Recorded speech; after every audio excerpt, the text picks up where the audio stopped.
Target किया जाता है, क्योंकि महिलाओं को टारगेट करना, देखो किसी भी अंधविश्वास वाले जो प्रथा होता है उसमें महिलाओं को टारगेट करना ज़्यादा इजी होता है, क्योंकि वो अपने आप को डिफेंड नहीं कर पाती है, बचा नहीं पाती है। तो ऐसे में किसी व्यक्ति को आप ये जो टारगेट कर रहे कि आपके वजह से ये सारी घटनाएं हो, उसके पीछे कुछ तो लॉजिक होना चाहिए ना।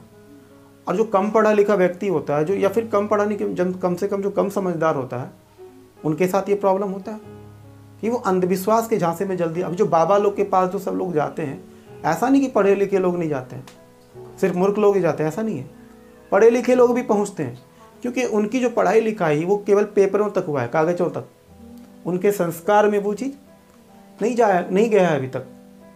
तो वो बाबाओं के झांसे में आ जाते हैं कि बेटा तुमको मोक्ष की प्राप्ति हम करवा देंगे, टेंशन मत लो, इतना दक्षिणा दे दो हम करवा देंगे, लगे होते हैं बाबाओं के पीछे में। तो ये कहीं ना कहीं अंधविश्वास ही तो है। जैसे पुराने समय में जो सती प्रथा था वो क्या था, अंधविश्वास ही तो था। सती प्रथा, दास प्रथा, ये एक प्रकार का कुरीति भी था, लेकिन ये जो कुरीति था वो किस चीज पे टिका हुआ था, अंधविश्वास पे टिका हुआ था। और इस अंधविश्वास के चक्कर में कितने लोगों का जिंदगी जो है वो कबाड़ा हो जाता है, खत्म हो जाता है। तो बुद्ध बार बार कहते हैं कि किसी भी चीज को बस आंख मूंद कर यूं ही मत मान लो, उसको सोचो, समझो, मनन करो, क्यों, कब, कैसे, ये सारा चीज का तर्क दो, लॉजिक दो। यानी कि कहीं ना कहीं बुद्ध के धर्म में रीजनिंग दिखता है, तार्किकता काफी दिखता है। हिंदू धर्म में जो चीज की जो कमियां थी उस चीज को यहाँ पर मानते हैं। अब जैसे वर्षा के लिए इंद्र को पूजना होता है, ये वेद में भी लिखा है। अब बुद्ध रहते, बुद्ध क्या बोलते, कौन इंद्र, कैसा इंद्र, भाई क्यों पूजे, कुछ तो लॉजिक होगा ना। बारिश होगा वो तो बादल पर डिपेंड करता है ना, मौसम उसके अनुकूल होगा तो खुद ही बारिश होगी। लेकिन बारिश कराने के लिए इंद्र को हम क्यों आराधना करें, और इंद्र बारिश करा ही देगी इसकी क्या गारंटी है। तो वो ऐसे कर्म कांड, चूंकि वो बुद्ध क्या थे, अनिश्वरवादी थे, तो वो ऐसे अंधविश्वास को वो कभी भी फॉलो नहीं करेंगे।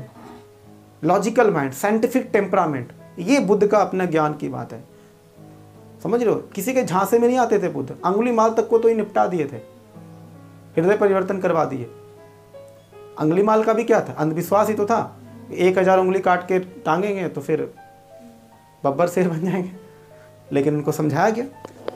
तो अंधविश्वास के जगह पर किनका जगह आ गया, तर्क आ गया। अच्छा, बौद्ध धर्म जो आया था उस समय चूंकि 5th AD में लगभग आया था, 5th AD कह रहे हैं, BC, 5th BC, before Christ, यानी कि ईस्वी पूर्व, यानी कि लगभग 400 से 500 BC के आसपास जो है ये बौद्ध धर्म आया था, जिसमें बौद्ध का जन्म कब हुआ था, 563 में हुआ था। उसके बाद ही बौद्ध धर्म आएगा ना। अच्छा, चूंकि उस समय लोगों के लाइफ में, भौतिक जीवन में उत्पन्न बुराइयों को दूर किया है, यानी कि उनके उस समय लोगों के लाइफ में बहुत सारा प्रॉब्लम चल रहा था, उन सारे प्रॉब्लम्स को दूर करने के लिए बौद्ध धर्म अच्छा खासा कदम उठाया। अब देख रहे कि वहाँ पे लोगों का सामाजिक और आर्थिक जीवन को भी बेहतर किया। सामाजिक जीवन को बेहतर उन्होंने कैसे किया, ऐसे लोग जिनको कि समाज में कोई सम्मान नहीं मिलता था, रिस्पेक्ट नहीं था, उनका वैल्यू नहीं था, ऐसे लोगों को भी बौद्ध धर्म, बुद्ध अपने माध्यम से, अपने तरीके से उनको समाज में अच्छा जगह पर पहुंचाया, रिस्पेक्ट मिला उनको। हम यानी कि भेदभाव जैसी चीज़, जो समता मूलक जो समाज बनाने के पीछे सबसे ज़्यादा किनका हाथ था, बुद्ध का था। तो समता मूलक समाज के